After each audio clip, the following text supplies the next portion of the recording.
password.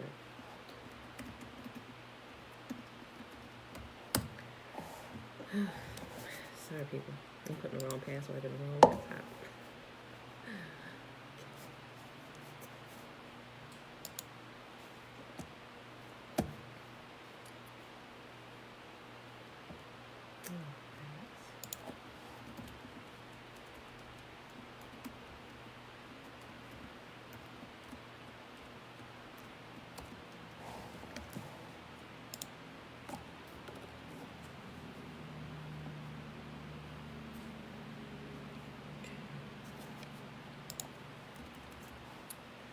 Top of the day, beautiful people. Oh, okay. Talay, Betwabu, peace and blessings, yeah. Tiffany, Betwabu, great rising, Shayla. Good morning, Levine. Tiffany, you talking to me? Yes, I'm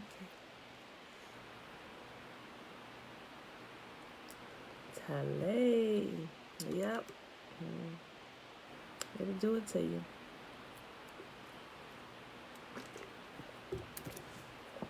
Yeah, be careful with that. With it with the pork. Okay. All right, y'all. Happy Monday. Wait, it's Monday? Yes, it's Monday. Happy Monday, beautiful people. Oh, yeah.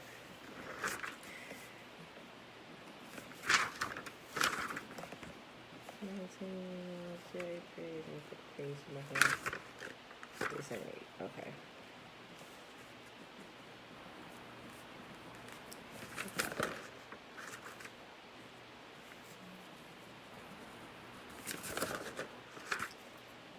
All right, beautiful people.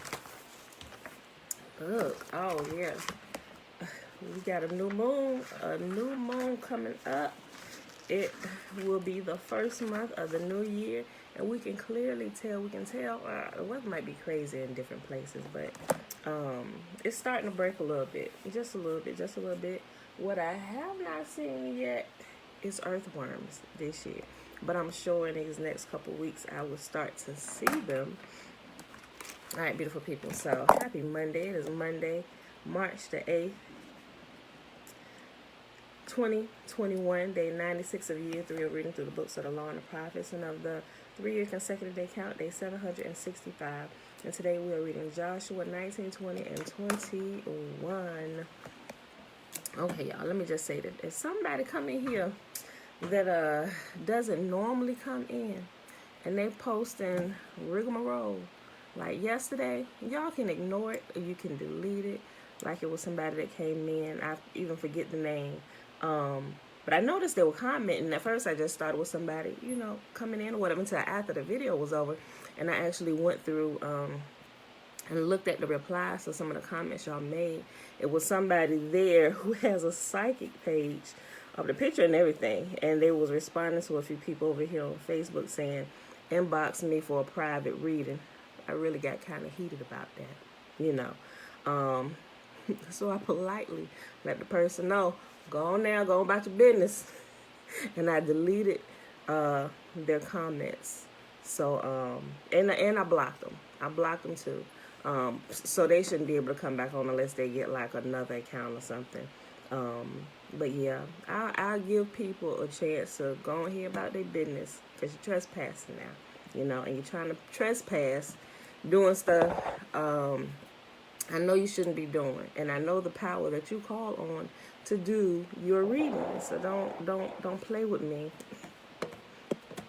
It ain't gonna fare too well for you. Just leave it like that. But I give it people, just like we read yesterday, in a couple of days, it said, when you go into a town, go ahead and offer it peace. Go ahead and offer it peace. And if not, they still want to go, then I will completely annihilate. We're not doing that here on my page. I'm gonna be nice, so go ahead and get up out of here. Don't do that. Get out of here.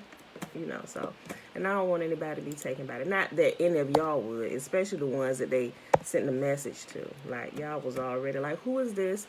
And so but I appreciate that, y'all. All right, y'all. Come here trying to do no psychic readings on the people. So, but yeah, that was it. So let's go ahead here and do the shimmer, y'all. We don't need to do psychic readings or get readings from anybody. That comes from y'all alone, right? All right. Oh, I pulled up the blessing. Hold on. Don't matter. We could do the blessing to get it in too. For the order that we set. All right. Hear, therefore, O Israel, and observe to do it, that it may be well with you, and that you may increase mightily, as Yahuwah, the God of our fathers, have promised us, in the land that flows with milk and honey. Hear, O Israel, Yahuwah, our God, He is one God. And you shall love Yahuwah your God with all your heart, with all your soul, and with all your might. And these words which I command you this day shall be in your heart, and you shall teach them diligently unto your children. And you shall talk of them when you sit in your house, and when you walk by the way, and when you lie down, and when you rise up. And you shall bind them for a sign upon your hand, and they shall be as frontlets between your eyes. And you shall write them upon the posts of your house and on your gates. And Yahuwah commanded us to do all these statutes, to fear Yahuwah our God for our good always, that He might preserve us alive as it is at this day. And it shall be our righteousness if we observe to do all these commandments before Yahuwah our God, as He has promised us. Okay, beautiful people. YouTube, Belinda Brown, Josiah, Aliyah, Shalom, Shalom, Grand Rising, peace and blessings. Dana, hey girl, hey. Okay, y'all. Joshua chapter 19. Trina Betwabu. Greetings, Uncle Nathaniel. Okay. All right, everybody. Joshua chapter 19. The second allotment of land went to the clans of the tribe of Simeon. Their homeland was surrounded by Judah's territory. Simeon's homeland included Beersheba, Sheba, Moladah, Hazar, Shul, Bela, Ezem, El Tolad, Bethul, Homer, Ziklag, Beth, Markaboth, Hazar, Susa, Beth Leboa, and Sharuhen, 13 towns with their surrounding villages. It also included Ain, Rimmon, Ether, and Ashan, 4 towns with their villages, including all of the surrounding villages, as far as Belath Beer, also known as Ramah of the Negev. This was the homeland allocated to the clans of the tribes of Simeon. Their allocation of land came from what part had been given to Judah because Judah's territory was too large for them. So the tribe of Simeon received an allocation within the territory of Judah. The third allotment of land went to the clans of the tribe of Zebulun. The boundary of Zebulun's homeland started at Sarid. From there, it went west, going past Marlah, touching Debesheth, and proceeding to the brook east of Jokneam. In the other direction, the boundary went east from Sarid to the border of Kisloth Tabor, and from there to Daberath up to Japhia. Then it continued east to Gepher, Kazan, and Rimmon, and turned toward Nia. The northern boundary of Zebulun passed Hanathon and ended at the valley of Iftael.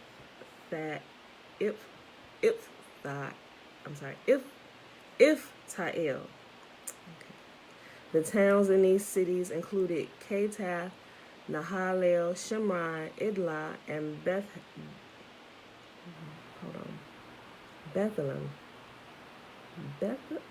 Bethlehem. I'm sorry. Guys, these names are screwing me up this morning. Bethlehem. I don't know why I couldn't pronounce that. 12 towns with their surrounding villages. The homeland allocated to the clans of the tribe of Zebulun included these towns and their surrounding villages. The fourth allotment of land went to the clans of the tribes of Issachar.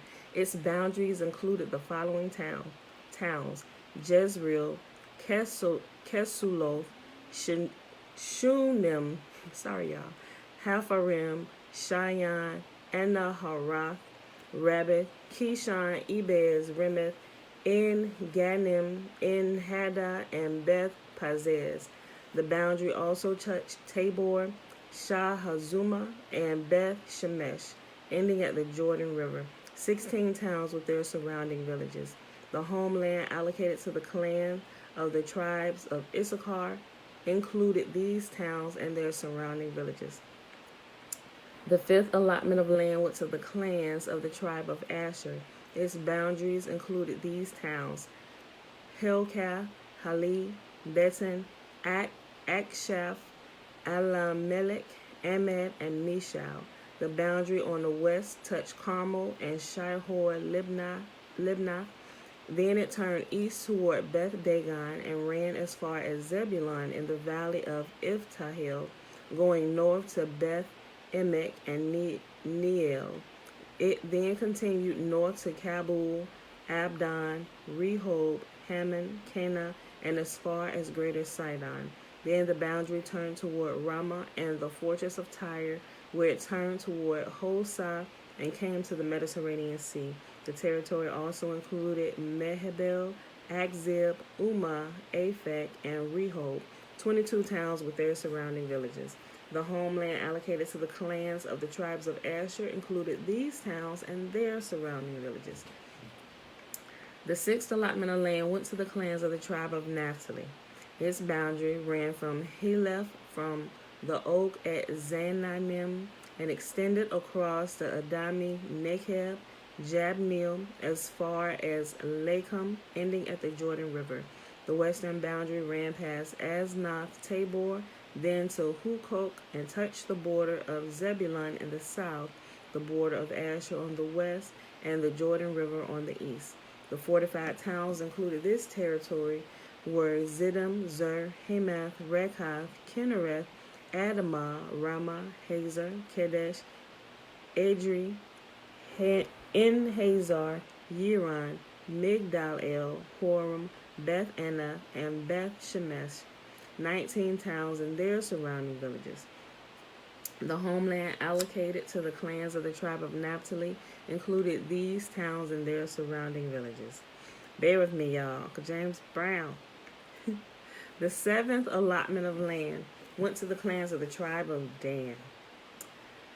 The land allocated as their homeland included the following towns: Zorah, Eshtaol, Ershemesh, Shelabim, Ajalon, Ithla, Elon, Timnah, Ekron, El-Tekeh, Gibbethon, Balath, Jehud, Beni-Berak, Gath-Rimmon, Me-Jarkon, Raycon, and the territory across from Joppa. But the tribe of Dan had trouble taking possession of their land, so they attacked the town of Laish. They captured it, slaughtered its people, and settled there. They renamed the town Dan after their ancestor. The homeland allocated to the clans of the tribe of Dan included these towns and their surrounding villages. After all the land was divided among the tribes, the Israelites gave a piece of land to Joshua as his allocation. For Yahuwah had said he could have any town he wanted. He chose Timnath-Serah in the hill country of Ephraim. He rebuilt the town and lived there. These are the territories that Eleazar the priest, Joshua son of Nun, and the tribal leaders allocated as grants of land to the tribes of Israel by casting sacred lots in the presence of Yahuwah at the entrance of the tabernacle at Shiloh. So the divisions of the land was completed.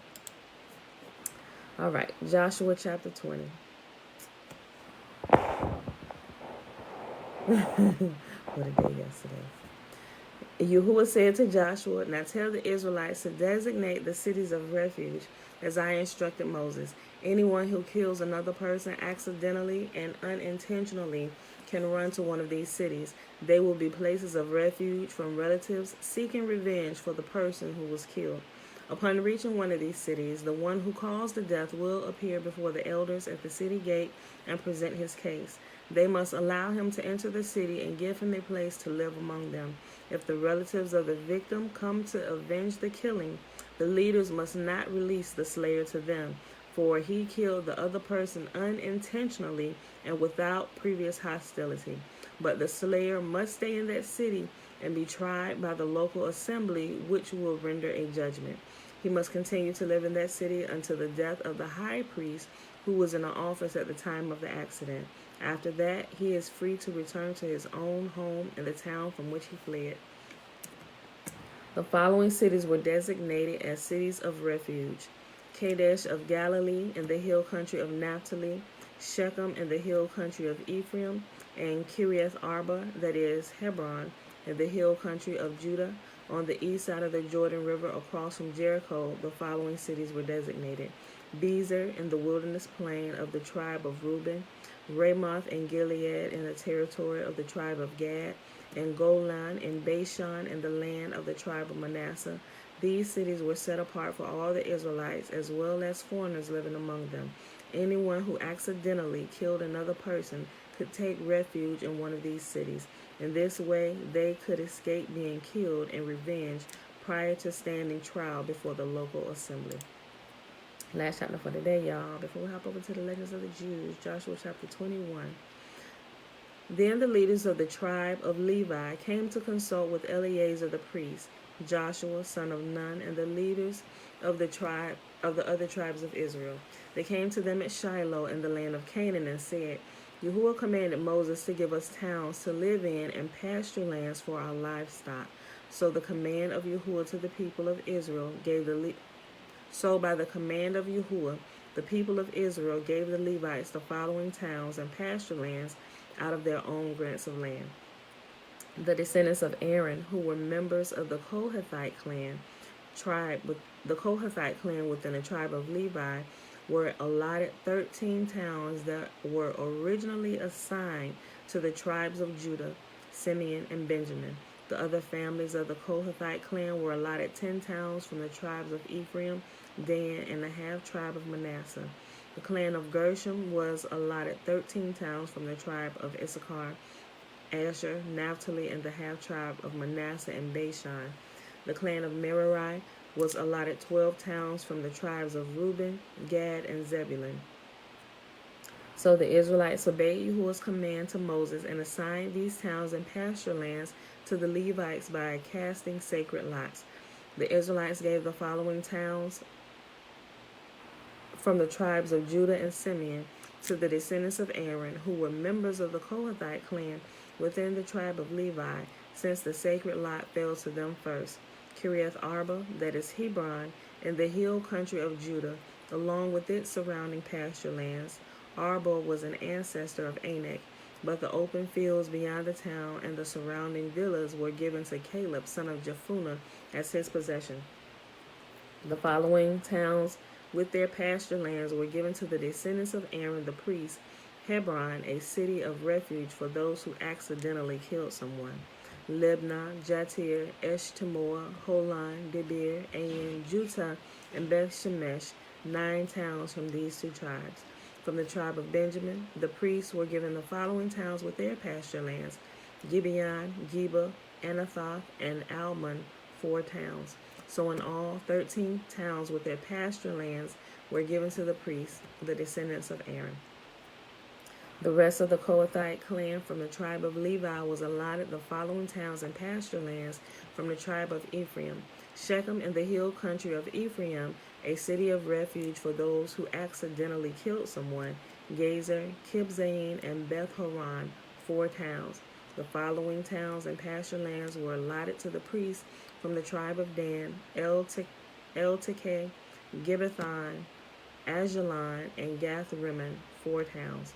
The half-tribe of Manasseh allotted the following towns with their pasture lands to the priests: Tanakh, Gath-Rimmon, 2 towns. So in all, 10 towns with their pasture lands were given to the rest of the Kohathite clan. The descendants of Gershon, another clan with the tribe of Levi, received the following towns with their pasture lands from the half-tribe of Manasseh: Golan and Bashan, a city of refuge for those who accidentally killed someone; and Bir Eshterah, 2 towns. From the tribe of Issachar, they received the following towns with their pasture lands: Kishion, Daberath, Jarmuth, and En-Ganim, 4 towns. From the tribe of Asher, they received the following towns with their pasture lands: Mishal, Abdon, Helkath, and Rehob, 4 towns. From the tribe of Naphtali, they received the following towns with their pasture lands: Kadesh in Galilee, a city of refuge for those who accidentally killed someone, Hamath Dor, and Kartan, 3 towns. So in all, 13 towns with their pasture lands were allotted to the clan of Gershon. The rest of the Levites, the Merari clan, were given the following towns with their pasture lands from the tribe of Zebulun: Jokneam, Karta, Dimnah, and Nahalel, 4 towns. From the tribe of Reuben, they received the following towns with their pasture lands: Bezer, Jahaz, Kedemoth, and Mephath, 4 towns. From the tribe of Gad, they received the following towns with their pasture lands: Ramoth in Gilead, a city of refuge for those who accidentally killed someone, Mahanaim, Heshbon, and Jazer, 4 towns. So in all, 12 towns were allotted to the clan of Merari. The total number of towns and pasture lands within Israelite territory given to the Levites came to 48. Every one of these towns had pasture lands surrounding it. So Yahuwah gave Israel all the land he had sworn to give to their ancestors, and they took possession of it and settled there. And Yahuwah gave them rest on every side, just as he had solemnly promised to their ancestors.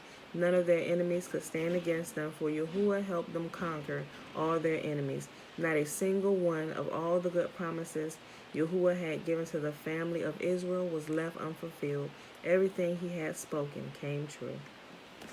Okay, y'all, so let's hop on over here to the Legends of the Jews, starting on page 378, when we are in volume 3, chapters, we start at chapter 6, chapter 7, and it's entitled The Last Hours of Moses. Okay, y'all, let's pick it back up, right? Okay, wait, do we read the last hours?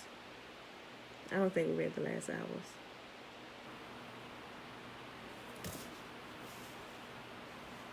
Okay, no, I contemplated reading, but we stopped with this right here. Okay, y'all. Just this.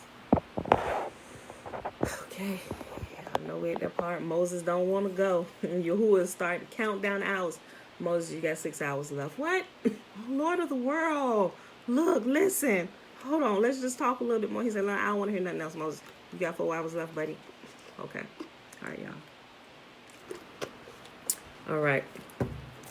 The last hours of Moses. When Moses had finished looking upon the land and the field. Oh, right. Okay, so remember, he kept throwing out, he said, okay, well, do this. Okay, well, at least chop me up and toss me over in the land and revive me so I can see. He said, Moses, no, that still caused me to break my vow. He even said, turn me into a fish, let my hair be scales, and let me kind of just jump over in the water over until, no, Moses, you're still causing me to break my vow. Now, that seems like me still breaking my vow, Moses. I'm not going to break it, right? So he said, okay, well, at least let me look, right? You know, so clearly we only got in the canonized version of scriptures that we didn't hear about none of this clearly. It was just like Moses walked that last long walk and had his last meal and just, yes, Father, your wish is my command. I'm going to lay down my life. Moses was fighting tooth and nail. He didn't want to go, right? So these are all the details. Okay. When Moses had finished looking upon the land and the future, he was 1 hour nearer to death. A voice sounded from heaven and said, make no fruitless endeavors to live. Moses, however, did not desist from prayer, saying to Yahuwah, Lord of the world, let me stay on this side of the Jordan with the sons of Reuben and the sons of Yahuwah, that I may be as one of them, while Joshua as king at the head of Israel shall enter into the land beyond the Jordan. Yahuwah replied, dost thou wish me to make as naught the words in the Torah that read, 3 times in a year all thy males shall appear before Yahuwah? If Israel sees that thou dost not make a pilgrimage to the sanctuary, they will say, if Moses, through whom the Torah and the laws were given to us, does not make the pilgrimage to the sanctuary, how much less do we need to do so? Right, so he over here, he stayed in the land of Reuben and Gad over here. So at this time, and if Moses didn't die, and it was time to go up to the place where Yahuwah put his name, which was in Jerusalem. All those ones on the other side of the Jordan would have to come up. And if Moses was still alive and he didn't go up, then it would cause Yahuwah to give life to the Torah, the truth of the Torah, right? And that's what he's talking about. Listen. Yahuwah replied, "Dost thou wish me to make as naught the words in the Torah that read, 3 times in the year all thy males shall appear before Yahuwah?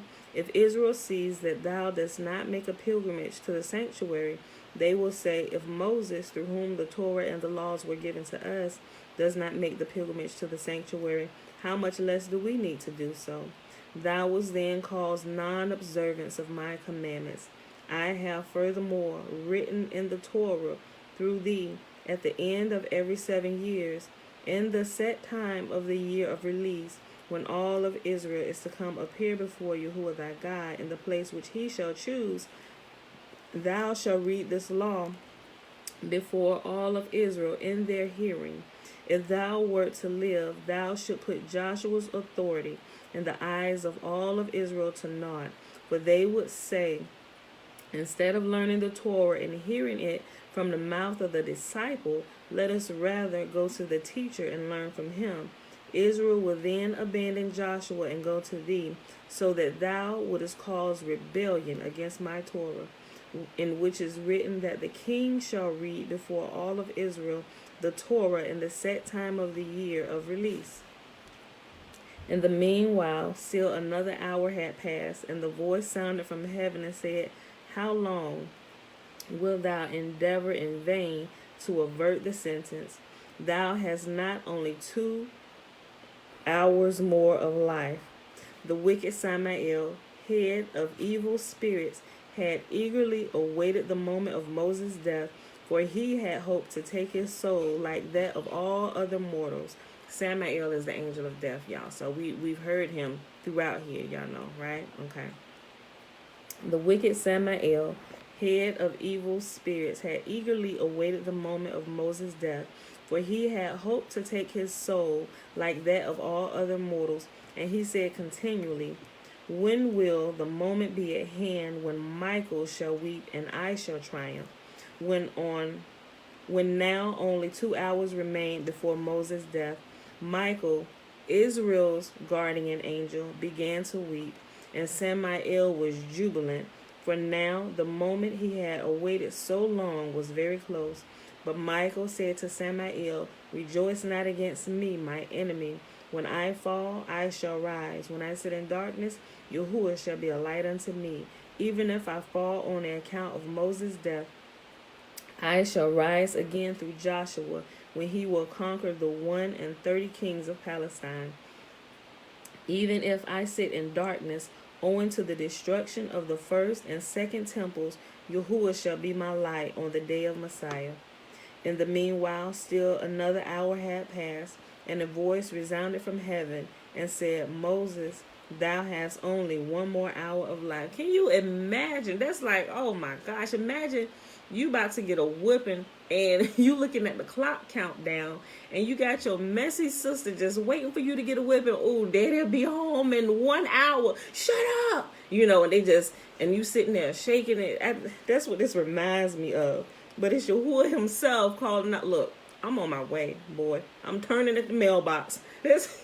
What torture, right? Listen, it would seem like it's torture to us, but I think it's a mix of both, right? It's letting you know, I ain't going to just pop up on you. I'm letting you know. So whatever you need to do, Moses, go ahead and get it. You got 1 hour left, buddy. In the meanwhile, still another hour had passed, and a voice resounded from heaven and said, Moses, thou hast only 1 more hour of life. Moses thereupon said, O Lord of the world, even if thou wilt not let me enter into the land of Israel, leave me at least in this world, that I may live and not die. Yahuwah replied, if I shall let thee die in this world, how then can I revive thee hereafter for the future world? Thou wouldest moreover give life to the Torah, for through thee I wrote therein, neither is there any that can deliver out of my hand. Moses continued to pray, O Lord of the world, if thou dost not permit me to enter into the land of Israel, let me live like the beasts of the field, and feed on the herbs and drink water. Let me live and see the world. Let me be as one of these. But Yahuwah said, let it suffice thee.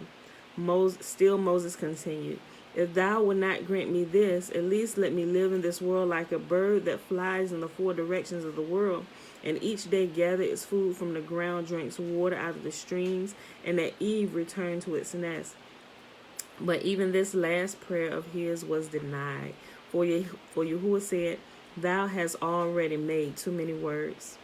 Moses now raised up his voice and weeping and said, to whom shall I go that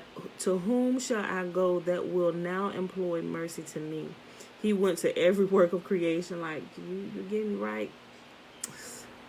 Moses, come on now, man. I'm a tree, right? Look, hold on.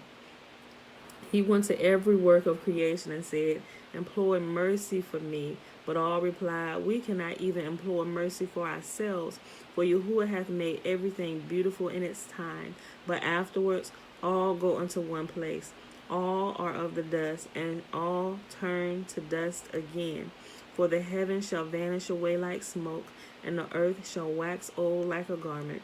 When Moses saw that none of the works of creation could aid him, he said, he is the rock. His work is perfect, for all his ways are judgment. A God of faithfulness and without iniquity, just and right is he. When Moses saw that he could not escape death, he called Joshua, and in the presence of all Israel addressed him as follows, behold, my son, the people that I deliver into thy hands is the people of Yahuwah. It is still in its youth, and hence is inexperienced in the observance of its commandments. Beware, therefore, lest thou speak harshly to them, for they are the children of the Holy One, who called them my firstborn son Israel. He loved them before all other nations. But Yahuwah, on the other hand, at once said to Joshua, Joshua, thy teacher Moses has transferred his office to thee. Follow now in his footsteps. Take a rod and hit it upon the head. Israel is a child, hence I love him, and withhold not correction from the child. Joshua now said to Moses, O my teacher Moses, what will become of me? If I give the one a share upon a mountain, he will be sure that he will want the one in the valley, and he to whom I shall give his share in the valley will wish it to be upon the mountain. Moses quieted him, saying, be not afraid, for Yahuwah hath assured me that there will be peace at the distribution of land. We just finished reading the distribution of the land, right? And to the last clan, the portions of land given to the Levites that were within the other clans, right? They still had to have some place to live, although they did not per se have an inheritance of land, because Yahuwah was their inheritance, and all that was given to him, Yahuwah gave to them. Their land were within the other tribes. They didn't have separate lands outside of the lands that the other sons had, the other tribes. Moses, however, quieted him, saying, be not afraid, for Yahuwah hath assured me that there will be peace at the distribution of land. Then Moses said, question me regarding all the laws that are not quite clear to thee, for I shall be taken from thee, and thou shalt see me no more. Joshua replied, when, O my master? By night or by day? Have I ever left thee that I should be in doubt concerning anything that thou hast taught me? Moses said, even if thou hast no questions to ask me, come hither that I may kiss thee. Joshua went to Moses, who kissed him and wept upon his neck, and the second time blessed him, saying, mayest thou be at peace, and Israel be at peace with thee. All right, the second one, shalom, Joanne. Dana, sounds like my kids trying to negotiate their punishment. I'm telling you, right? Okay. The blessing of Moses. The people now came to Moses and said, the hour of thy death is at hand. And he replied, wait until I have blessed Israel. All my life long they had no pleasant experiences with me, for I constantly rebuked them and admonished them to fear Yahuwah and fulfill the commandments. Therefore do I not now wish to depart out of this world before I have blessed them. Moses had indeed always cherished the desire of blessing Israel, but the angel of death had never permitted him to satisfy his wish. So shortly before dying, he enchained the angel of death and cast him beneath his feet, and blessed Israel in spite of their enemies, saying, Save thy people and bless thine inheritance. Feed them also and bear them up forever. Notice how Moses himself took the angel of death and put him under his feet, right? So y'all don't realize, well, some of you may realize, but we have power. We are to be the ruling forces, right? Yahuwah's people are to be the ruling forces, even really wielding more power and authority than the heavenly host, right? The heavenly host will help us and will support us, but we are to be the ruling factor here, and they are to submit to us, right? Both sides, good and evil, if you know what you're doing, right? All right. Just so you know, if you didn't know, Moses was not the first to bestow blessings, as former generations had also done so, but no blessing was as effective as his. Noah blessed his sons, but it was a divided blessing, being intended for Shem, whereas Ham, instead of being blessed, was cursed. Isaac blessed his sons, but his blessing led to a dispute, for Esau envied Jacob his blessings. Jacob blessed his sons, but even his blessing was not without a blemish. For in blessing he rebuked Reuben and called him to account for the sin he had committed. Even the number of Moses' blessings excelled that of his predecessors. For when Yahuwah created the world, he blessed Adam and Eve, and this blessing remained upon the world until the flood, when it ceased. When Noah left the ark, Yahuwah appeared before him and bestowed upon him anew the blessing that had vanished during the flood. And this blessing rested upon the world until Abraham came into the world and received a second blessing from Yahuwah, who said, And I will make of thee a great nation, and I will bless them that bless thee, and curse them that curse thee. Yahuwah then said to Abraham, Henceforth it no longer behooves me to bless my creatures in person, but I shall leave the blessing to thee. He whom thou blessest shall be blessed by me. Abraham did not, however, bless his own son Isaac, in order that the villain Esau might not have a share in that blessing. Jacob, however, received not only 2 blessings from his father, but one other besides from the angel with whom he wrestled, and one from Yahuwah, and the blessing also that had been Abraham's to bestow upon his house went to Jacob. When Jacob blessed his sons, he passed on to them the 5 blessings he had received and added one other. Balaam should have really blessed Israel with 7 benedictions corresponding to the 7 altars he had erected, but he envied Israel greatly and blessed them with only 3 blessings. Yahuwah thereupon said, Thou villain that begrudgest Israel their blessings, I shall not permit thee to bestow upon Israel all the blessings that are their due. Moses, who had been a benevolent eye, shall bless Israel, and so too it came to pass. Moses added a 7th blessing to the 6 benedictions with which Jacob had blessed his 12 sons. This was not, however, the first time that Moses blessed the people. He blessed them at the erection of the tabernacle, then at its consecration, a 3rd time at the installation of the judges, and a 4th time on the day of his death. After bestowing his blessing upon Israel, however, Moses intoned a song in Yahuwah's praise, for it is fitting to glorify Yahuwah's name before asking a favor of him. And as Moses was about to ask Yahuwah to bless Israel, he first proclaimed his grandeur and his majesty. He said, when Yahuwah first revealed himself to Israel to bestow the Torah upon them, he appeared to them not from one direction, but from all 4 at once. He came from Sinai, which is in the south, and rose from Seir unto them, that is, in the east. He shined forth from Mount Paran, that is in the north, and he came from the 10,000s of holy angels that dwell in the west. He proclaimed the Torah not only in the language of Sinai, that is Hebrew, but also in the tongue of Seir, that is Roman, as well as in Paran speech, that is Arabic, and in the speech of Kadesh, that is Aramic. For he offered the Torah not to Israel alone, but to all the nations of the earth. These, however, did not want to accept it, hence his wrath against them, and his especial love for Israel, who, despite their awed fear and trembling upon Yahuwah's appearance on Sinai, still accepted the Torah. Lord of the world, continued Moses, when Israel shall have been driven out of their land, be mindful still of the merits of their patriarchs and stand by them. Deliver them in thy mercy from the yoke of the nations and from death, and guide them in the future world as thou did lead them in the desert.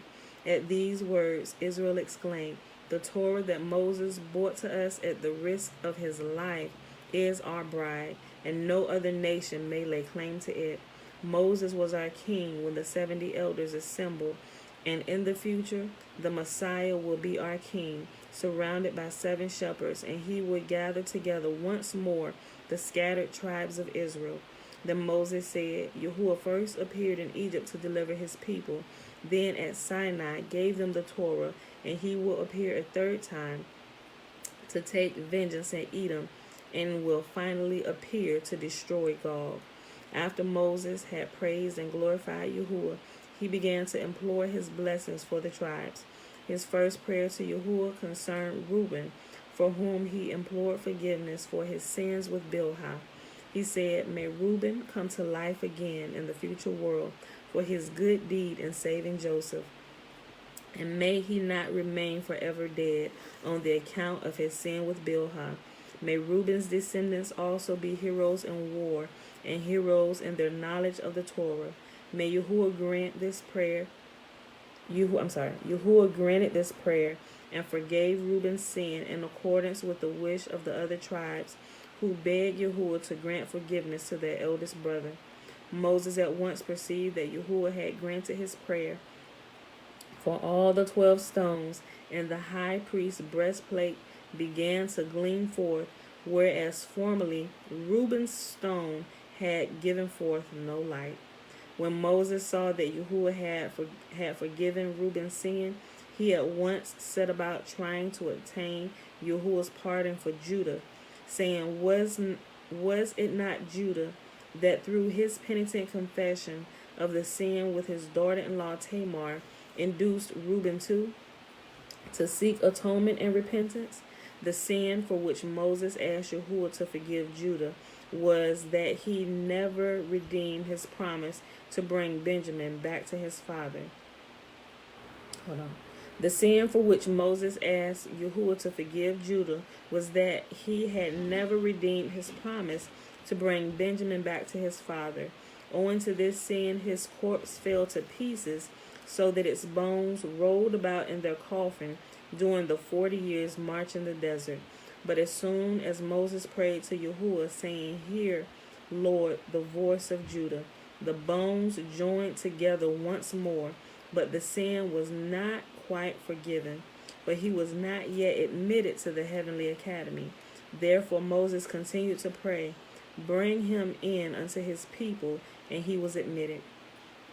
It did not indeed benefit him, for in punishment of his sin, Yahuwah brought it to pass that he could not follow the discussion of the scholars in heaven, much less take part in them, whereupon Moses prayed, let his hands be sufficient for him, and he no longer sat as one dumb in the heavenly academy. But still his sin was not quite forgiven, for Judah could not succeed in being victorious in the disputes of the learned.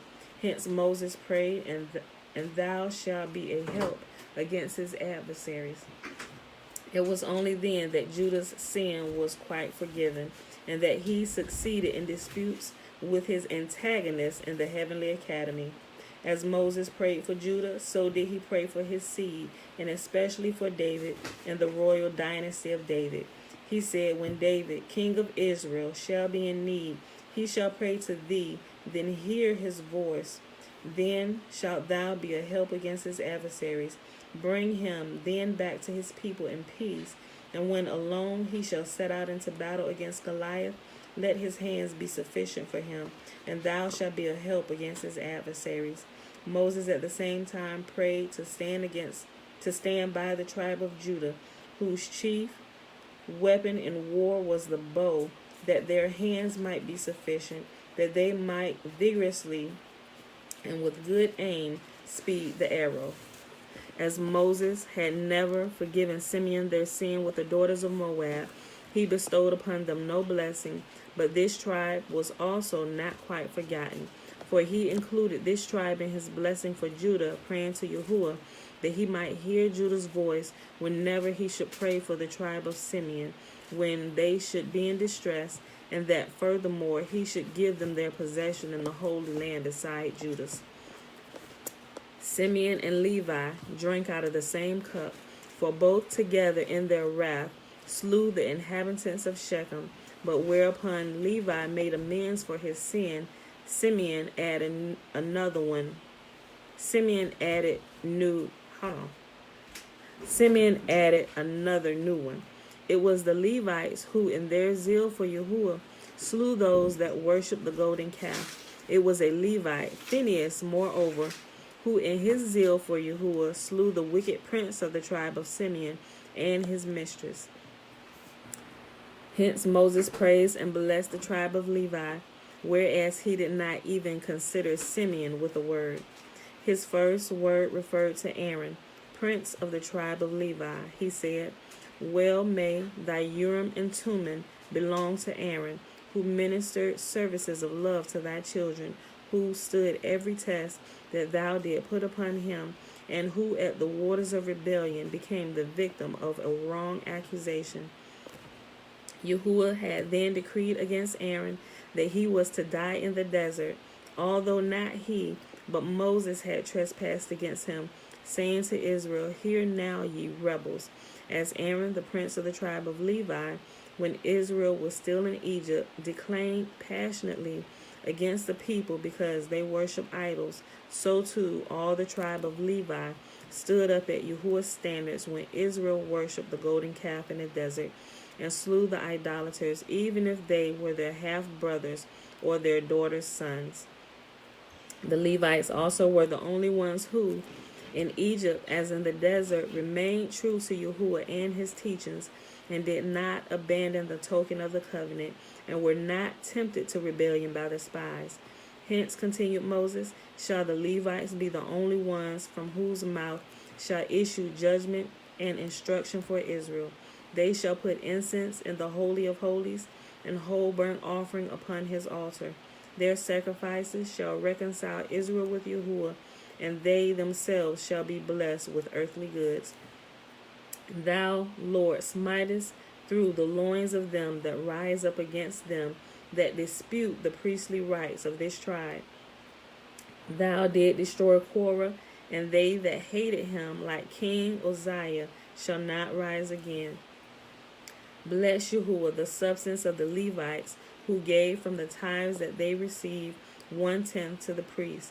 Mayest thou accept sacrifice from the hands of the priest Elijah upon Mount Carmel, smite the loins of his enemy Ahab, break the neck of the latter's false prophets, and may the enemies of the high priest of Johanan rise not again. Benjamin, said Moses, is the beloved of Yahuwah, whom he will always shield, and in whose possession the sanctuary shall stand, in this world as well as in the time of the Messiah and in the future world. Moses blessed Joseph's tribe with the blessing that their possession might be most fruitful and blessed land on the earth. Dew shall ever be there, and many wells spring up. It shall constantly be exposed to the gentle influences of the sun and the moon, that the fruits may ripen early. I wish him, said Moses, that the blessings given him by the patriarchs and the wives of the patriarchs, may be fulfilled. And so too it came to pass, for the land of the tribe of Joseph possessed everything, and nothing within was lacking. This was the reward to Joseph for having fulfilled the will of Yahuwah that was revealed to Moses in the bush of thorns, and also because as king of Egypt he treated his brothers with high honors, although they had thrust him from their midst. Moses furthermore blessed Joseph by promising him that, as he had been the first of Jacob's sons to come to Egypt, he was also to be the first one in the future world to appear in the Holy Land. Moses proclaimed the heroism of Joseph's seed in the words, "As it is a vain thing to try to force the firstling bullock to labor, so little shall Joseph's sons be yoked into service by the empires. As the unicorn with his horns pushes away all other animals, so too shall Joseph's sons rule the nations, even to the ends of the earth." Remember, the unicorn is the rhinoceros, right? The rhinoceros pushes away his enemies with his horn, right? The Ephraimite Joshua shall destroy myriads of heathens, and the Manassite Gideon thousands of them. Zebulun was the tribe that before all the other tribes devoted itself to commerce, and in this way acted as the agent between Israel and the other nations, selling the products of Palestine to the latter and foreign wares to the former. Hence the blessing that Moses bestowed upon them. "Rejoice, Zebulun, in thy going out on commercial enterprises. At thy incense shall many nations pray upon the sacred mountain of the temple and offer their sacrifices." For the people that came into Zebulun's realm on matters of business used to go from thence to Jerusalem to look upon the sanctuary of the Jews, and many of them were converted through the grand impression that the life in the holy city made upon them. Moses furthermore blessed this tribe by giving them an estate by the sea, which might yield them costly fish and the purple shell, and the sand whose shore might furnish the material for glass. The other tribes were therefore dependent upon Zebulun for these articles, for they could not obtain them from anyone else. For whosoever attempted to rob Zebulun of them was doomed to bad luck in business. It is the sea of Kepha also within Zebulun's territory, where all the treasures of the ocean were brought to shore. For whenever a ship is wrecked at sea, the ocean sends it and its treasures to the sea of Kepha, where it is hoarded for the pious until judgment day. One other blessing of Zebulun was that it will always be victorious in battle, whereas the tribe of Issachar, closely bound up with it, was blessed by its distinction in the tents of learning. For Issachar was the tribe of scholars and of judges, wherefore Moses blessed them, saying that in the future time Israel's great house of instruction, as well as the great Sanhedrin, would be located in this tribe. The tribe of Gad, dwelling on the boundary of the land of Israel, received the benediction that in the future time it would be as strong in battle as it had been at the first conquest of Palestine, and would hereafter stand at the head of Israel on their return to the Holy Land, as it had done on their first entrance into the land. Moses praised this tribe for choosing its site on this side of the Jordan, because that place had been chosen to hold Moses' tomb. Moses indeed died on Mount Nebo, which is in Reuben's possession, but his body was taken from Nebo by the pinions of the Shekinah and brought into Gad's territory, a distance of 4 miles, amid the lamentations of the angels, who said, "He shall enter into peace and rest in his bed." Dan, who like Gad had his territory on the boundary of the land, was also blessed with strength and might, that he might ward off the attacks of Israel's enemies. He was also blessed in receiving his territory in the Holy Land in 2 different sections of it. Naphtali's blessing read, "O Naphtali, satisfied with favor and full with blessing of Yahuwah, possess thou the west and the south. This blessing was verified, for the tribe of Naphtali had in its possession an abundance of fish and mushrooms, so that they could maintain themselves without much labor. And the valley of the Gennesaret furthermore was their possession, whose fruits were renowned for their extraordinary sweetness. But Naphtali was blessed not with material blessings only, but also with spiritual, for it was the great house of instruction at Tiberias, which Moses alluded to when he said of Naphtali, he is full with the blessings of Yahuwah. Moses called Asher the favorite of his brethren, for it was this tribe that in the years of release provided nourishment for all of Israel, as its soil was so productive that what grew of its own accord sufficed to sustain all. But Moses blessed Asher in particular with a land rich in olives, so that oil flowed in streams through Asher's land. Hence Moses blessed him with the words, the treasures of all lands shall flow to thee, for the nations shall give thee gold and silver for thine oil. He blessed Asher moreover with many sons, and with daughters that preserved the charms of youth in their old age.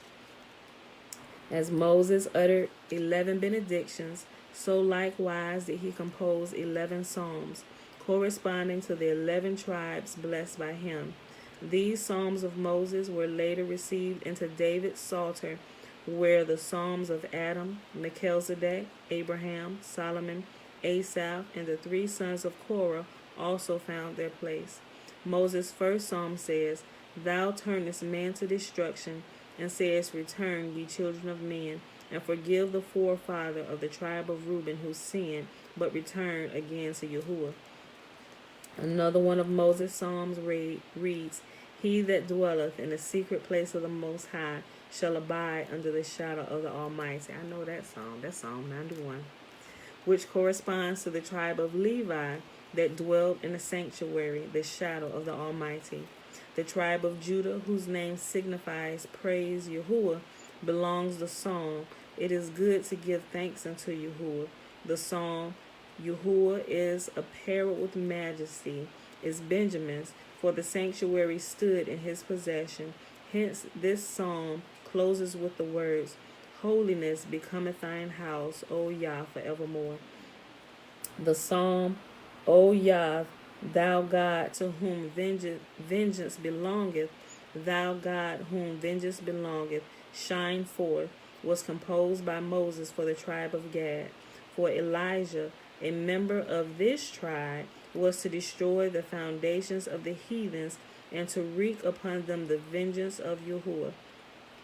To the tribe of learned men, Issachar goes the psalm, O come, let us sing unto Yahuwah, let us make a joyful noise to the rock of our salvation. For it is this tribe that occupy themselves with the Torah, the book of praise. All right, we're going to go to the next section. Moses prays for death. And I know that was long, but shucks, he had to bless all the tribes, right? Okay, Moses prays for death.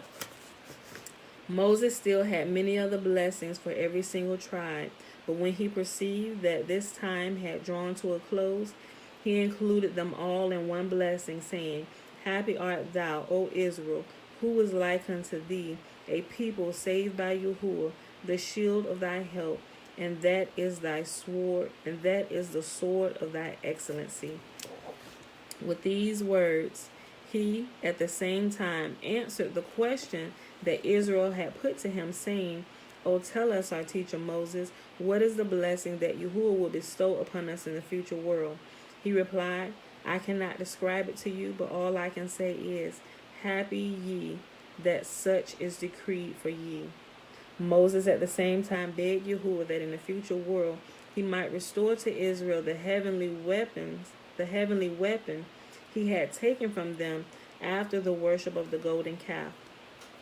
Yahuwah said, I swear that I shall restore it to them. When Moses had finished his blessing, he asked Israel to forgive his sternness toward them, saying, Ye have much to bear from me in regard to the fulfillment of Torah and its commandments, but forgive me now. For they replied, Our teacher, our Lord, it is forgiven. It was not their turn to ask for his forgiveness, which they did in these words. We have often kindled thine anger, and have laid many burdens upon thee, but forgive us now. He said, It is forgiven. In the meanwhile, people came to him and said, The hour has come in which thou departest from the world. Moses said, Blessed be his name that liveth and endureth in all eternity. Turning to Israel, he then said, I pray ye, when ye shall have entered into the land of Israel, remember me still and my bones, and say, Woe to the son of Amram that ran before us like a horse, but whose bones remained in the desert. Jeez. Israel said to Moses, O our teacher, what will become of us when thou art gone? He replied, When I was with ye, Yahuwah was with ye. Yet think not that all the signs and miracles that he wrought through me were performed for my sake, for much rather they were done for your sake, and for his love and mercy. And if ye have faith in him, he will work your desires. Put not your trust in princes, nor in the Son of Man, in whom there is no help. For how could ye expect help from a man, a creature of flesh and blood, that cannot shield himself from death? Put therefore your trust in him, through whose word arose the world, for he liveth and endureth in all eternity. Whether ye be laden with sin or not, pour your heart before him, and turn to him. Israel said, Yahuwah, he is God. The Lord, he is God. Yahuwah is our strength and our refuge. Then a voice sounded from heaven and said, Why, Moses, dost thou strive in vain? Thou had but 1/2 hour more of life in the world.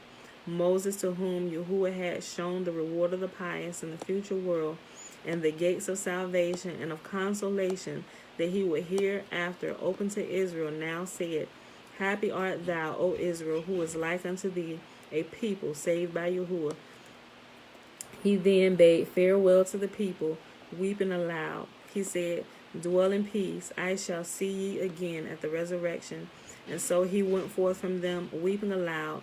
Israel too broke into loud lamentation, so that their weeping ascended to the highest heavens. Moses took off his outer garment, rent his shirt, strewed dust upon his head, covered it like a mourner, and in this condition betook himself to his tent amid tears and lamentations, saying, Woe to my feet that may not enter the land of Israel. Woe to my hands that may not pluck of its fruits. Woe to my palate that may not taste the fruits of the land that flows with milk and honey. Moses then took a scroll, wrote upon it the ineffable name and the book of song, and betook himself to Joshua's tent to deliver it to him. When he arrived at Joshua's tent, Joshua was seated, and Moses remained standing before him in a bowed attitude without being noticed by Joshua. For Yahuwah brought this to pass in order that Moses, on the account of this disrespectful treatment, might himself wish for death. For when Moses had prayed to Yahuwah to let him live, were it only as a private citizen, Yahuwah granted his prayer, saying to him, If thou hast no objection to subordinating thyself to Joshua, then mayest thou live. And in accordance with this agreement, Moses had betaken himself to hear Joshua's discourse. The people who had gathered as usual before Moses' tent to hear the word from him, the people who had gathered as usual before Moses' tent to hear from him the word of Yahuwah failed to find him there, and hearing that he had gone to Joshua, went there likewise, where they found Moses standing and Joshua seated. What art thou thinking of? They called out to Joshua. That thou art seated, while thy teacher Moses stands before thee in a bowed attitude and with folded hands. In their anger and indignation against Joshua, they would instantly have slain him had not a cloud descended and interposed itself between the people and Joshua. When Joshua noticed that Moses stood before him, he instantly arose and cried in tears, "O my father and teacher Moses, that like a father did rear me from my youth, and did instruct me in wisdom, why dost thou do such a thing as will bring upon me divine punishment?" The people now besought Moses as usual to instruct them in the Torah, but he replied, "I have no permission to do so." They did not, however, cease importuning him until a voice sounded from heaven and said, "Learn from Joshua." Like Yahuwah let him, he said, "Look, all right, Moses, you got a half hour left. I'm going to go ahead and let you see what it's going to be like if you were to stay here." Joy Risings, Alicia, yeah. Look. Joshua now, hold on, let me go back. I'm sorry. The people now besought Moses as usual to instruct them in the Torah, but he replied, "I have no permission to do so." They did not, however, cease importuning him until a voice sounded from heaven and said, "Learn from Joshua." The people now consented to acknowledge Joshua as their teacher and seated themselves before him to hear his discourse. Now, let me just bring out the super friggin' amazing fact that Yahuwah was just speaking from heaven, talking to all of them, right? Like nowadays, it's like, I can't hear. Is he talking to you? Is he talking to you? Well, I think he's talking to me. No, this was a normal day. Them actually hearing Yahuwah speak from heaven, right? Okay. The people now consented to acknowledge Joshua as their teacher and seated themselves before him to hear his discourse. Joshua now began his discourse with Moses sitting at his right and Aaron's sons Eleazar and Ithamar at his left. But hardly had Joshua begun to lecture with the words, "Praise be Yahuwah that taketh delight in the pious and their teachings," when the treasures of wisdom vanished from Moses and passed over into Joshua's possession, so that Moses was not even able to follow his disciple Joshua's discourse. Imagine that, right? All this wisdom that Moses had until this time, it was called what? The treasures of wisdom, right? All this time, Moses had that like in his possession. It was inside of him. Yahuwah had taken it from him and put it upon Joshua. So much so, it was so much. Imagine this. Imagine it. Imagine all of a sudden becoming dumb and can't understand anything. That's what just happened to Moses, right? This is what just happened to Moses. Listen to what he does. Yeah, listen to this. Hold on, look. But hardly had Joshua begun his lecture with the words, "Praise be Yahuwah that taketh delight in the pious and their teachings," when the treasures of wisdom vanished from Moses and passed over into Joshua's possession, so that Moses was not even able to follow his disciple Joshua's discourse. When Joshua had finished his lecture, Israel requested Moses to review with them what Joshua had taught, but he said, "I know not how to reply to your request." He probably sitting there, and you know how you forget something, like, wait a minute, I know that, hold on, and your eyes start going where your eyes go in a certain direction when you're trying to recollect things from your memory. Moses was like searching all the compartments of his memory, like, where did that go? Wait. And it said he knew not how to answer. He said, "I know not how to reply to your request." He began to expound Joshua's lecture to them, but could not, for he had not understood it. He now said to Yahuwah, "O Lord of the world, until now I wish for life, but now I long for death." Imagine being wise and then becoming dumb. Like, why else do I need to be here? I've been giving everything that I needed to give to the people, and I can't even follow Joshua now. I don't know what this man is saying. It sounds heavenly, but I can't even understand it. Look, when Superman loses his powers and became weak, yeah, kind of like that. So wait, you said, so was Joshua an orphan, i.e. funny. I mean, was that a joke? You said, so was Joshua an orphan, i.e. the son of none or none, like N-U-N or N-O-N. It's a play on words, a direct descendant from Yah. Like, were you joking? Was that a joke? Are you serious? A direct, because I don't know if you're joking. Uncle James Brown, with your question. Put it in there, and I'm going to come back to it. All right. When Joshua had finished his lecture, Israel requested Moses to review with them what Joshua had taught, but he said, I know not how to reply to your request. He began to expound Joshua's lecture to them, but could not, for he had not understood it. He now said to Yahuwah, O Lord of the world, until now I wish for life, but now I long to die, rather 100 deaths than one jealousy. All right, y'all. Samael chastised by Moses. We're going to read this next section. Serious? No, Joshua. Okay, you were serious. Okay. Sorry for laughing, because I thought it was like a play on words joke. Okay. No, Joshua wasn't an orphan. He was like the son of none. If you go back, it gives the genealogy of his family. So son of none or Nun. Remember? He was actually named, I don't remember exactly, but Joshua, the name Joshua was actually given to him by Moses. His name was actually Hosea, but remember all the way back when they had, I forget exactly what it was, but because of this thing that they had done in Joshua's piousness or whatever, he changed his name. He raised him as a son. Oh, Moses raised him as a son.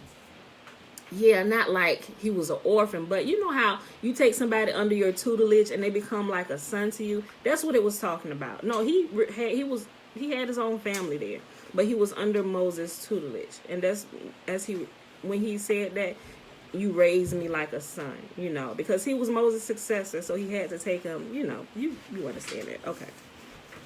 All right. Samael chastised by Moses. When Yahuwah perceived that Moses was prepared to die, he said to the angel Gabriel, go fetch me Moses' soul. But he replied, how should I presume to approach and take the soul of him that outweighs 60 myriads of mortals? Yahuwah then commissioned the angel Michael to fetch Moses' soul, but he, amid tears, refused on the same grounds as Gabriel. He's like, we are not touching him.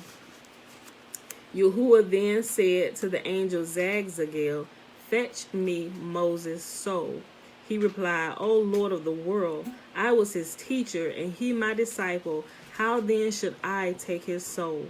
Then Samael, who was this angel of death, then Samael appeared before Yahuwah and said, Lord of the world, is Moses, Israel's teacher, indeed greater than Adam, whom thou did create in thine image and thy likeness? Is Moses greater, perchance, than thy friend Abraham, who to glorify thy name cast himself into the fiery furnace? Is Moses greater, perchance, than Isaac, who permitted himself to be bound upon the altar as a sacrifice to thee? Or is he greater than thy firstborn Jacob, or his 12 sons? Thy saplings, not one of them escaped me. Give me therefore permission to fetch Moses' soul. Yahuwah replied, not one of all these equals him. How too wilt thou take his soul from his face? How could thou approach his face that looked upon my face?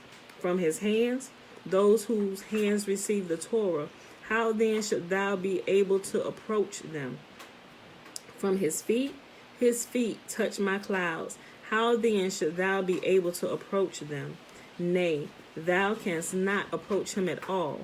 But Samael said, however it be, I pray thee, permit me to fetch his soul.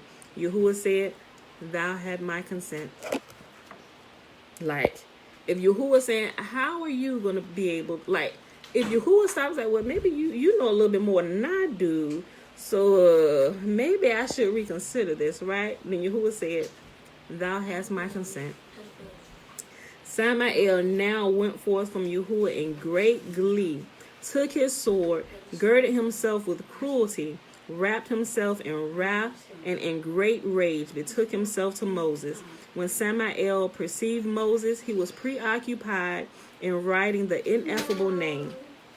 Dart of fire shot from his mouth, the radiance of his face and his eyes shone like the sun, so that he seemed like an angel of the host of Yahuwah. And Samael, in fear and trembling, thought it was true when the other angels declared that they could not seize Moses' soul. Moses, who had known that Samael would come even before his arrival, now lifted his eyes and looked upon Samael, whereupon Samael's eyes grew dim before the radiance of Moses' countenance. He fell upon his face and was seized with the woes of a woman giving birth, so that in his terror he could not open his mouth. Moses therefore addressed him, saying, Samael, Samael, there is no peace, saith my God to the wicked. Why dost thou stand before me? Get thee hence at once, or I shall cut off thy head. And this is Moses talking to the angel of death, Samael, right? In fear and trembling, Samael replied, why art thou angry with me, my master? Give me thy soul, for thy time to depart the world is at hand. Moses, who sent thee to me? Samael, he that created the world and the souls. Moses, I will not give thee my soul. Samael, all souls since creation of the world were delivered into my hands. Moses, I am greater than all others that came into the world. I have had greater communion with the spirit of Yahuwah than thee and thou together. Samael, wherein lies thy preeminence? Moses, dost thou not know that I am the son of Amram, that came circumcised out of my mother's womb, that at the age of 3 days not only walked but even talked with my parents, that took no milk from my mother until she received her pay from Pharaoh's daughter? When I was 3 months old, my wisdom was so great that I made prophecies and said, I shall hereafter from Yahuwah's right hand receive the Torah. At the age of 6 months, I entered Pharaoh's palace and took the crown from his head. When I was 80 years old, hold on, y'all. Sorry, turn the water off. Get out the kitchen. Okay. Hold on. I see it. When I was 80 years old, I brought 10 plagues upon Pharaoh and the Egyptians, slew their guardian angel, and led the 60 myriads of Israel out of Egypt. I then clothed the sea into 12 parts, led Israel through the midst of them, and drowned the Egyptians in the same. And it was not thou that took their souls, but I. It was I too that turned the bitter water into sweet, that mounted into heaven, and there spoke face to face with Yahuwah. I hewed out 2 tablets of stone, upon which Yahuwah, at my request, wrote the Torah. Oh, right. Moses, look. Read that again. You getting right cocky, ain't he? Look. Hold on. Look. It was I too that turned the bitter water into sweet, that mounted into heaven, and there spoke face to face with Yahuwah. I hewed out 2 tablets of stone, upon which Yahuwah, at my request, wrote the Torah. 120 days and as many nights did I dwell in heaven, where I dwelled under the throne of glory, like an angel. During all this time, ate no bread and drank no water. I conquered the inhabitants of heaven, made known their secrets to mankind, received the Torah from Yahuwah's right hand, and at his command wrote 613 commandments, which I then taught to Israel. I furthermore waged war against the heroes of Sihon and Og that had been created before the flood, and were so tall that the waters of the flood did not even reach their ankles. In battle, when I bade sun and moon stand still, and with my staff slew the 2 heroes. Were perchance is there in the world a mortal who could do all of this? How darest thou, wicked one, presumed to wish to seize my pure soul that was given me in holiness and purity by Yahuwah, the Lord of pureness, by the Lord of holiness and purity. Thou hast no power to sit where I sit, or to stand where I stand. Get thee hence, I will not give thee my soul. Samael, now in terror, returned to Yahuwah. It's like, okay, who do I feel? Do I feel Moses or do I feel Yahuwah? He running between the two. He's like, maybe I should listen to Michael and Gabriel. They said, oh, we ain't touching him. We ain't, no, we can't, Father, we can't do that. We'll obey all your commands, but we cannot touch the soul of Moses. We can't do that. Samael, now in terror, returned to Yahuwah and reported Moses' words to him. Yahuwah's wrath against Samael was now kindled, and he said to him, go fetch me Moses' soul, for if thou do not do so, I shall discharge from thee thine office of taking men's soul. Hold on. For if thou dost not do so, I shall discharge thee from thine office of taking men's souls, and shall invest another with it. So Yahuwah just said, look, if you don't go fetch me Moses' soul, I'm going to make somebody else the angel of death. They going to get to take other people's souls. So either you go do it, or I'm going to take your office from you and give it to another. Samael implored Yahuwah, saying, O Lord of the world, whose deeds are terrible, bid me go to Gehenna, and there turn uppermost to the undermost, and the undermost to the uppermost, and I shall do so at once without a moment's hesitation. But I cannot appear before Moses. Let me read that again. Samael implored Yahuwah, saying, O Lord of the world, whose deeds are terrible, bid me to go to Gehenna, and there turn uppermost unto undermost, and undermost to uppermost. He said, let me go to Gehenna and flip it upside down. He said, that I can do. He said, but I cannot go stand before Moses.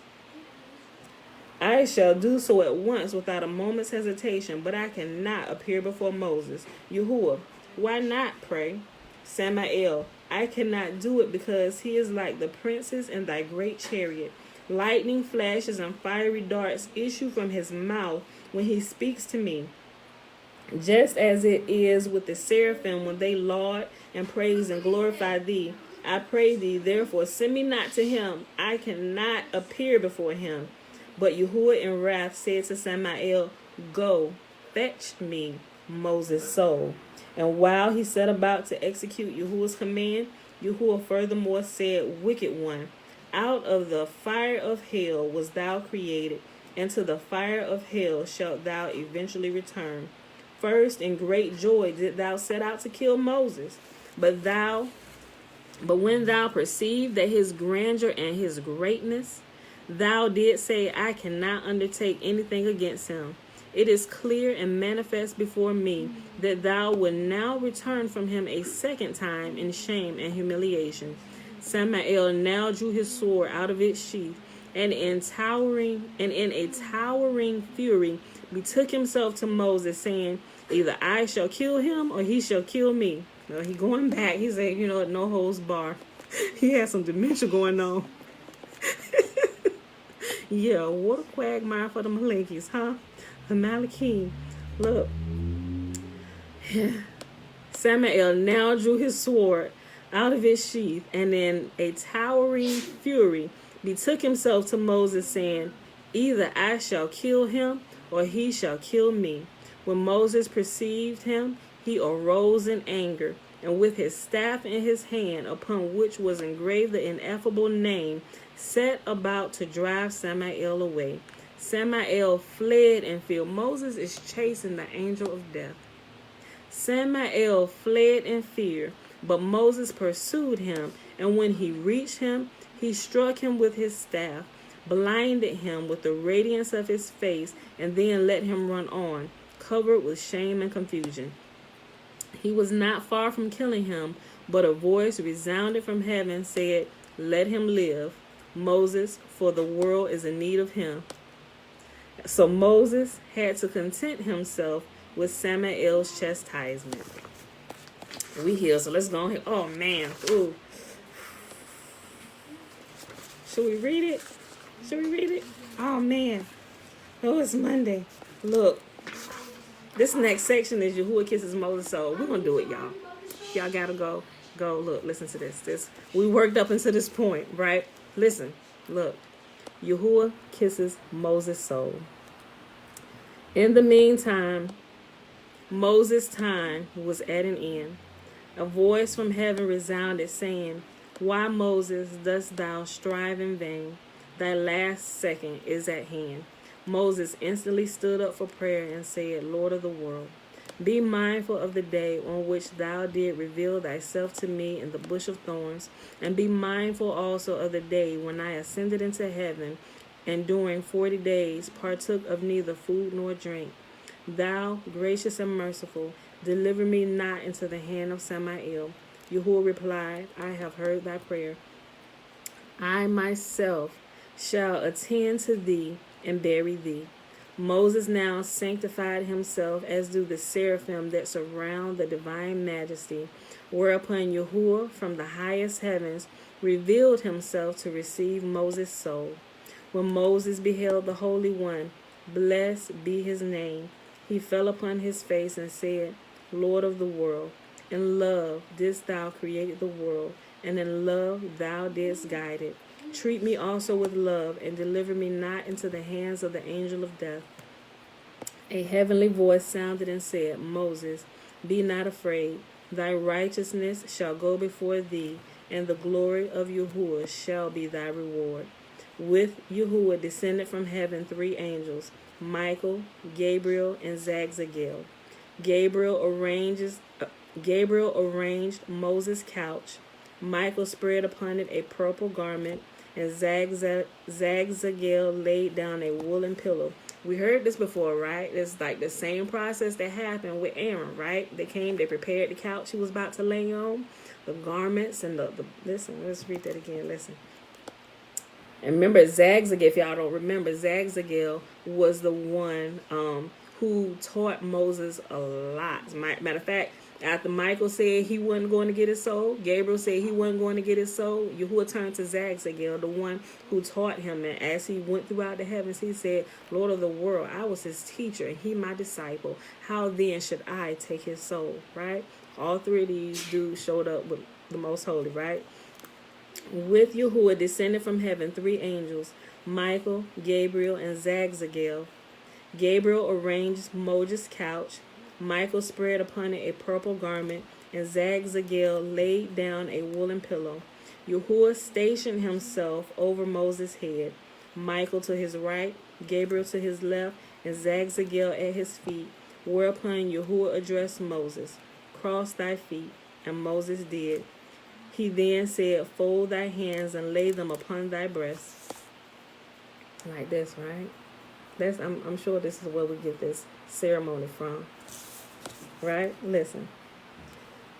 Yahuwah stationed himself over Moses' head, Michael to his right, and Gabriel to his left, and Zagzagel to his feet, whereupon Yahuwah addressed Moses, "Cross thy feet," and Moses did so. Then he said, "Fold thy hands and lay them upon thy breast," and Moses did so. Then Yahuwah said, "Close thine eyes," and Moses did so. Then Yahuwah spake to Moses' soul. Pay attention, y'all, because I mentioned this to y'all earlier on. Listen, remember, as I read this, us in relation to Yahuwah, we are female, even the men. But when he refers to us, he refers to us as she. When we refer to him, we refer to him as he, right? There's a divine unity in it all. So listen to how he speaks to Moses' soul, not to his flesh, but to his soul inside of his flesh. Listen to this. Then Yahuwah said, "Close thy eyes," and Moses did so. Then Yahuwah spake to Moses' soul, "My daughter, 120 years had I decreed that thou should dwell in this righteous man's body, but hesitate not now to leave it, for thy time is run." The soul replied, "I know that thou art the God of the spirits and souls, and that in thy hand are all the souls of the living and the dead. thou did create me and put me into the body of this righteous man. Is there anywhere in the world a body so pure and holy as this? Never a fly rested upon it, never did leprosy show itself upon it. Therefore do I love it, and I do not wish to leave it. Yahuwah replied, Hesitate not, my daughter, thine end hath come. I myself shall take thee to the highest heavens, and let thee dwell under the throne of my glory, like the seraphim, Ophanim, cherubim, and other angels. But the soul replied, Lord of the world, I desire to remain with this righteous man, for whereas the two angels Azza and Azael, when they descended from heaven to earth, corrupted their way of life and loved the daughters of the earth, so that in punishment thou didst suspend them between heaven and earth, the son of Amram, a creature of flesh and blood, from the day upon which thou didst reveal thyself from the bush of thorns, has lived apart from his wife. Let me therefore remain where I am. When Moses saw that his soul, I know what this is saying, because have y'all, I experience it in those, in between moments from wake and sleep, when your mind is conscious of what is around you, but I hear my soul speaking. It's like two different things happening simultaneously at one time, right? And I can tell the difference of the voices between my soul speaking to me and the voice of the Most Holy speaking to me. I'm sure y'all have, but I'm telling you, it is the wildest thing, right? And sometimes I can hear my soul giving me instruction upon awakening. That's the best way I can explain it, y'all. It's just okay, I'll do that today. I'm just so used to it now, but I know exactly, as this is explaining this, the first time I read it, I was like, yeah, that can happen. I've experienced that, the soul talking. Look, and Moses look, what's going on? Okay, look, I'm gonna keep reading. Stop. Okay, look, let me go back. Okay, I'll go back here.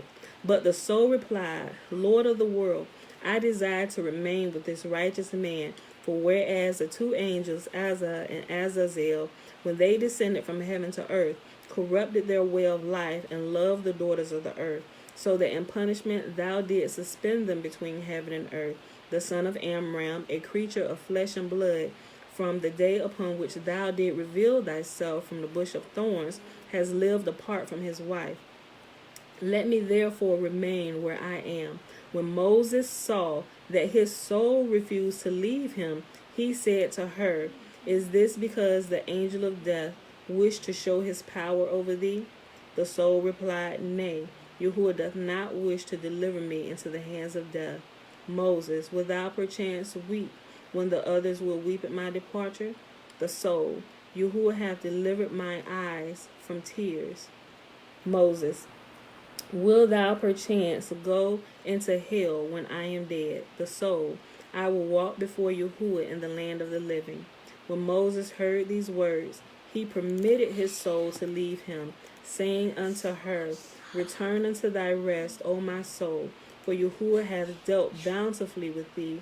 Yahuwah thereupon took Moses' soul by kissing him upon the mouth. Moses' activity did not, however, cease with his death, for in heaven he is one of the servants of Yahuwah. Yahuwah buried Moses' body in a spot that remained unknown even unto Moses himself. Only this is to know concerning it, that a subterranean passage connects it with the graves of the patriarchs. Although Moses' body lies dead in its grave, it is still as fresh as when he was alive. And that, my beautiful people, is where we're going to stop today. And we're going to pick this back up tomorrow. Matter of fact, I think I might just reread this whole section right here tomorrow and go on with the portion of the mourning for Moses, right? Okay. So that was so good. I loved it so much. I don't know about y'all, but I loved it so much. Look, hold on. Please.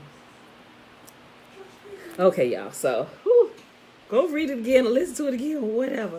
I don't know. It's just, it's just all down to my sha-na-na, right? Look, it's so good. It's so good. Okay, y'all.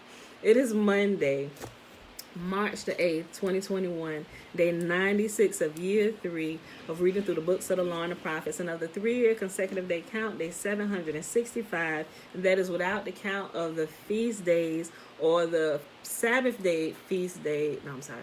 Without the Sabbath days or the feast day Sabbath days added in. I know, like, I had to keep myself together. Shayla, while I was reading that, because I was like, I'm not going to cry. I'm not going to cry. Just read this so the people can hear it. Okay. All right, y'all. We read Joshua 19, 20, and 21. We started on page 378 of Legends of the Jews, and we ended on page 385. Like I said, we're going to reread that. I know for a certain we're going to reread this tomorrow before we start this next section, just because it was so good and I love it so much, right? Okay. I know I keep saying it, but it's so sweet. It makes me I don't know. It just does something to me, right? It's like, I don't know, even in reading some of these things, it's like, because sometimes as you're growing, it's like, well, how do I know this stuff to be truth? But the personal supernatural experiences I myself have had, it like gives me hope and it strengthens me, and I keep carrying on. I was like, that is true. I've personally experienced this. I was like, there is something to this. Like, we all got to figure this out, right? We got to figure this out. So, but yeah, sometimes I find myself, it's like, man, is this all fantasy? It's like, do we? And it's when I get to those moments, it's like I had to stop, I had to ground myself, and I had to start at the beginning. Father, if nothing else is real, I know you exist. I said, there's something greater than me. I said, because these experiences that have happened supernaturally outside of my control is something beyond me that I don't quite understand. So I know that there's an unseen world that I don't see. And from there, I began to build myself up and remember all the supernatural experiences and things that have happened to me in the flesh, and it regrounds me. And then I'm like, okay, I pull myself together. Let's keep going, Because sometimes you got those moments of doubt, or somebody come ask you something that really stumps you. Like, well, shoot, I ain't never thought about that. But I don't know. Father, is this really for real? I have those moments just like everybody else, but I got to stop myself. Mom, yes, baby girl. I'm hungry. You hungry? Okay, I'm about to fix you something to eat right now. And I just kind of go through that process and remind myself and look at different things, and it's just different occurrences where I clearly that was not me. That was not of my doing. That was something outside of me, and it's just, and I just keep moving. All right, y'all. So we'll go ahead and do the blessing. We already at an hour and 36 minutes today. The blessing is found in Numbers chapter 6, verses 22 through 27. Remember, the first 21 verses is the Nazarite vow. And Yahuwah spake unto Moses, saying, Speak unto Aaron and unto his sons, saying, On this wise ye shall bless the children of Israel, saying unto them, May Yahuwah bless us to keep us. May Yahuwah make his face to shine upon us and be gracious unto us. May Yahuwah lift up his countenance upon us and give us his peace. And they shall put my name upon the children of Israel, and I will bless them. Okay, beautiful people. So I'm going to check real quick. Okay. No questions. Okay. We got some comments. Let me read through these comments real quick. Okay. Mom.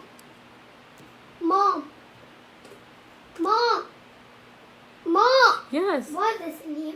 Because it's coffee, Tootie. Keep it fresh in the freezer. Oh, yeah. You talking about Samuel. Aliyah said, sheesh. Remember, he was the same one who hated Adam and Eve and didn't want to bow down to Adam, right? Let's see. Yeah, I know, right? Feels good knowing, hearing how much power we've had with the Most High. You're welcome. Yeah, so I look at some of these things, it's like, man, all these things, like, seriously, all the heavenly hosts really should be under our command. But as we went into captivity and as we turned away, why? Because they submit to holiness and righteousness, right? And if we are not standing our proper post in holiness and righteousness, it's like they're ready to take us out. It's like they are... it's like they're that foolproof measure, but because of Yahuwah's loving kindness for us. Like, we really, all of Israel should have been annihilated, like, completely. Many generations ago, we should have been completely taken out. But if Yahuwah takes us out, the world just completely ends. He said, because he's gonna turn it back to utter chaos. Because everybody else didn't refuse his Torah, but it's Abraham, who the prayers of the patriarchs and his promise to them that kind of keeps us alive here, breathing on the earth, right? Because he said he's going to fulfill his promise to his friend Abraham, right? And as we return to his laws, his statutes, and commands, he's able to pour out all those blessings that he promised to give us, right? That's our key to staying here above ground and experiencing the supernatural things that really should be like natural occurrences to us. Not that we should take them for granted or become so comfortable with them, but we should literally be walking through this place and people are like, oh, look, you know who they are. Don't you mess with them good folk over there. Go on about your business. That people should be carrying on with life. And when the world has an issue, they should be able to spot one of the sons of God, the sons of Yah, walking here upon the earth. They should be able to run up to one of us, knowing that we have, remember, we're the priests of all the nations. Levi is the priest within the tribes, but all the tribes, we're the priests to the nations, right? We are the light set upon the hill. When everybody would come to us and we go to the most holy and blessings flow out that way, right? And he has given us authority to kind of have some, we can do some things, we can say some things, we can decree some things, we can cause some things to happen, right? You had, just like in the military, like you have like the you have different ranks, and the different ranks have different authorities. Like if you're here, you have this authority, you don't really have to go to your superior. Hey, can I do this? No, your position gives you the authority to act on your own best judgment on what to do for this situation. Now, if it's something you can't quite figure out, we need to go up a level, then that's how we do it. But at each level, wherever we're at, Yahuwah has given us authority. And a lot of times we really don't need to ask to use stuff. If we've grown and the supernatural, we understand some things, we ain't gotta go ask Father, can I use this? Because they pissing me off right now. This, not that you're gonna use it just because you can't get your anger under control, but if there's injustice being waged down here, if we understand our power and we're walking according to purity, because some of these ancient scrolls I keep reading, it says like, don't try to use this if you're living an impure life, right? Everything must be operated under purity. Even that's one of the constant reminding things that I find. Girl, give me that.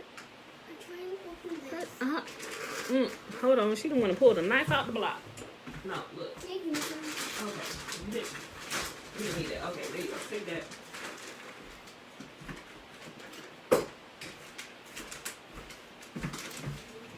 Lord, have mercy. Gonna watch these little tiny children. She want to pull one of my Ginzberg knives out the block so she can open up the bag of stuff. Hold on. Okay, yeah, but we should be able to just, if we understand our authority and what level of authority we have, we can just operate and do it. Like I said, the book of Razia, that's like a common thing that flows all the way through. And it even talks about, like, guys, listen, all of nature and everything really is under our control. Like, we really can manipulate. If we're walking pure and holy lives, we can cause changes to happen within the weather. Now, I'll be practicing some of this, right? Like, before I even knew this, when I was younger, I've always had this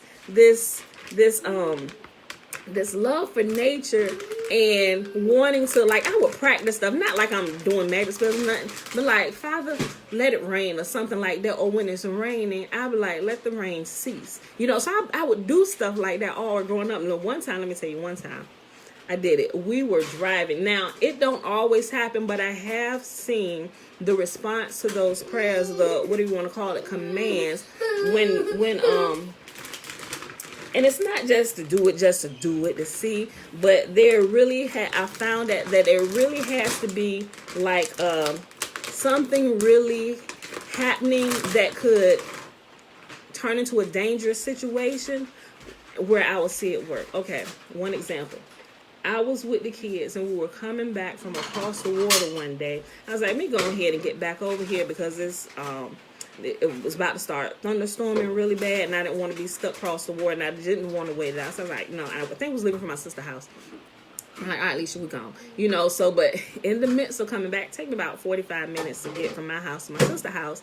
She lives in Newport News. We live over in Chesapeake, right? So it was we didn't even, by the time we got to the tunnel, it was already like bad.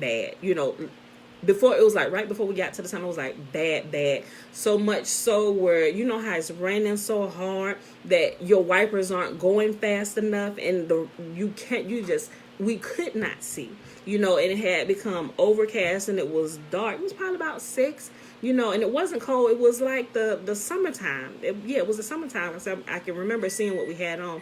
We didn't have on jackets. Jeremiah had on shorts. Yeah, it was like the summertime, but really bad thunderstorm, right? And we could not see, and we were on the expressway.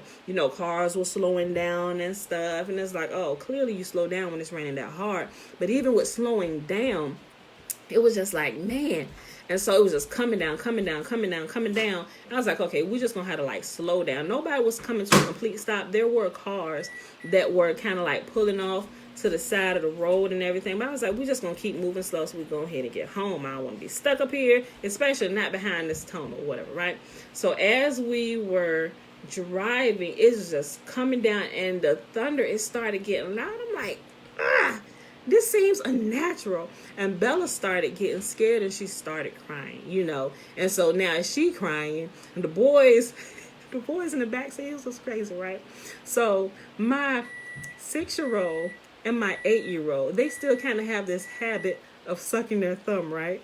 And so they back there, and I'm like, y'all, calm down. It's nothing but a thunderstorm. So we got Joshua, and they weren't to say they was like they was probably like 2 ages.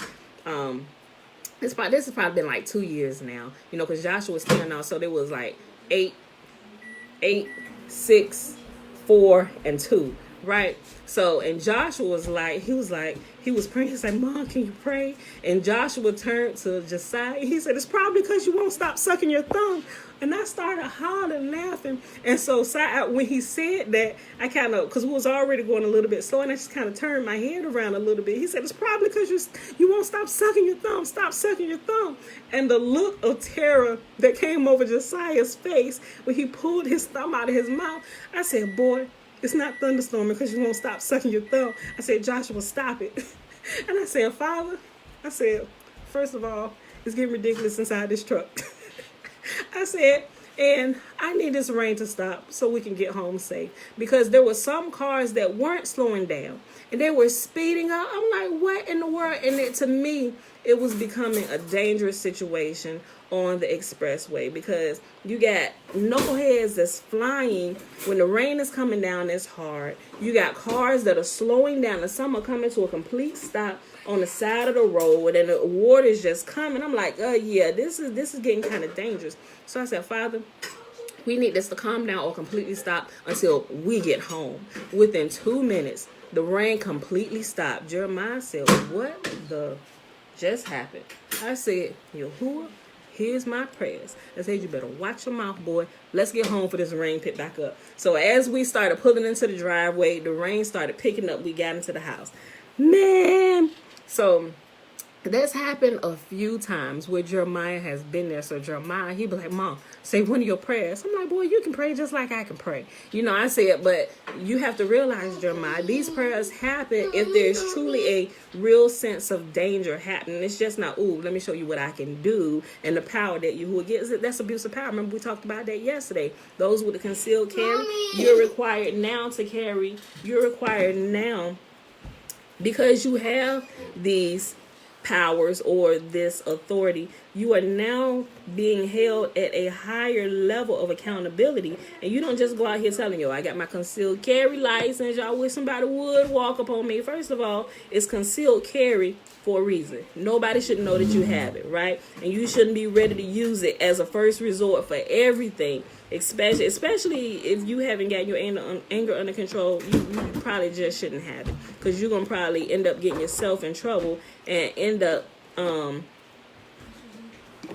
getting into some criminal trouble, right? Because you foolish, right? So just because we have these and we have the ability to do these things and command the elements, we shouldn't be like, oh, let me show you what I can do and come over here if everything will do. No. We don't go looking for trouble, but when trouble shows up, we know how to handle it, right? And that's the whole thing, especially about the supernatural things that we know and that we learn and that are at our disposal if we're wise, if we're responsible, and we live a life of purity. Why? Because a pure life will cause the elements to submit to you. A pure life will cause the elements to submit to the sons of God, to the sons of Yah, to the sons and daughters of Yah. And a lot of us are not operating on that level because we refuse to clean up our life, right? So I must urge you, I implore you, live pure and holy lives. Be upright, decent, standing people, right? And so if a time should happen to come where you need the elements to bend for you, they will gladly bend for you so that you and your household will be saved. All right? So that's it for today, beautiful people. That's it. I see y'all back here bright and early in the morning, 7:15 a.m. Eastern Standard Time. All right. Love y'all. We out of here. Peace.